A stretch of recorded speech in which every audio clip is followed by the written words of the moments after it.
One India Kannada YouTube ಚಾನಲ್ಗೆ ಸ್ವಾಗತ. ನಾನು ಸಂದೀಪ್. IPL 10ನೇ ಆವೃತ್ತಿಯ 29ನೇ ಪಂದ್ಯ ಎಂದು ಹೈದರಾಬಾದ್ ಮತ್ತು ಬೆಂಗಳೂರು ತಂಡದ ನಡುವೆ ನಡೀತಾ ಇರುವಂಥದ್ದು. ಈ ಒಂದು ಪಂದ್ಯದಲ್ಲಿ ನಾಯಕರಾಗಿರುವಂಥ ವಿರಾಟ್ ಕೊಹ್ಲಿ ಮತ್ತು ಡೇವಿಡ್ ವಾರ್ನರ್ ಅವರ ನಡುವೆ ನೇರ ಹಣಾಹಣಿ ನಡೀತಾ ಇದೆ. ಈ ಒಂದು ಪಂದ್ಯ ಬೆಂಗಳೂರು ಮತ್ತು ಹೈದರಾಬಾದ್ ನಡುವೆ ಈ ಸೀರೀಸ್ನ 2ನೇ ಪಂದ್ಯವಾಗಿದೆ.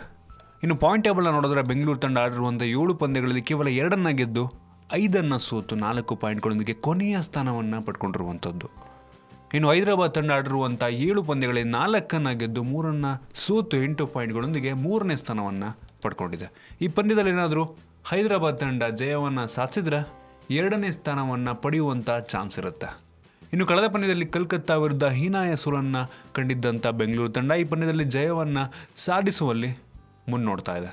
ಬೆಂಗಳೂರು ತಂಡ ಆಡಿದ್ದಂಥ ಮೊದಲ ಪಂದ್ಯದಲ್ಲಿ ಹೈದರಾಬಾದ್ ವಿರುದ್ಧ ಸೋಲನ್ನು ಅನುಭವಿಸಿತ್ತು. ಆ ಒಂದು ಸೇಡನ್ನು ಈ ಪಂದ್ಯದಲ್ಲಿ ತೀರಿಸಿಕೊಳ್ಳೋಕ್ಕೆ ನಮ್ಮ ಬೆಂಗಳೂರಿನ ಆಟಗಾರರು ಕಾಯ್ತಾ ಇದ್ದಾರೆ. ಇನ್ನು ಈ ಪಂದ್ಯ ಬೆಂಗಳೂರಿನಲ್ಲಿ ಆಗ್ತಿರೋದ್ರಿಂದ ಬೆಂಗಳೂರು ತಂಡಕ್ಕೆ ಒಂದು ಹೋಮ್ ಗ್ರೌಂಡ್ನ ಅಡ್ವಾಂಟೇಜ್ ಸಿಗುತ್ತೆ ಅಂತಲೇ ಹೇಳ್ಬೋದು.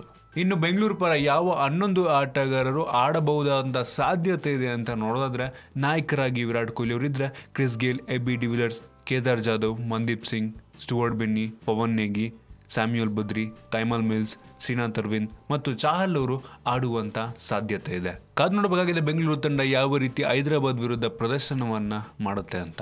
ನಿಮಗೆ ಅನಿಸುತ್ತೆ ಒಂದು ಪಂದ್ಯದಲ್ಲಿ ಯಾವ ತಂಡ ಜಯವನ್ನು ಗಳಿಸುತ್ತೆ? ನನಗೇನೋ ನಮ್ಮ ಬೆಂಗಳೂರು ತಂಡನೇ ಜಯಗಳಿಸಬೇಕು ಅಂತ. ನಿಮಗೆ ಯಾವ ತಂಡ ಜಯಗಳಿಸಬೇಕು ಅಂತ ಕೆಳಗಡೆ ಕಾಮೆಂಟಲ್ಲಿ ತಿಳಿಸಿ. ನಿಮಗೆ ಅಂದರೆ ವಿಡಿಯೋ ಇಷ್ಟ ಆಗಿದ್ರೆ ಲೈಕ್ ಮಾಡಿ, ಶೇರ್ ಮಾಡಿ. ಇದೇ ರೀತಿ ನಮ್ಮ ಬೇರೆ ಬೇರೆ ವಿಡಿಯೋಗಳಿಗೆ ಒನ್ ಇಂಡಿಯಾ ಕನ್ನಡ ಯೂಟ್ಯೂಬ್ ಚಾನಲ್ಗೆ ಸಬ್ಸ್ಕ್ರೈಬ್ ಮಾಡಿ. ಧನ್ಯವಾದ.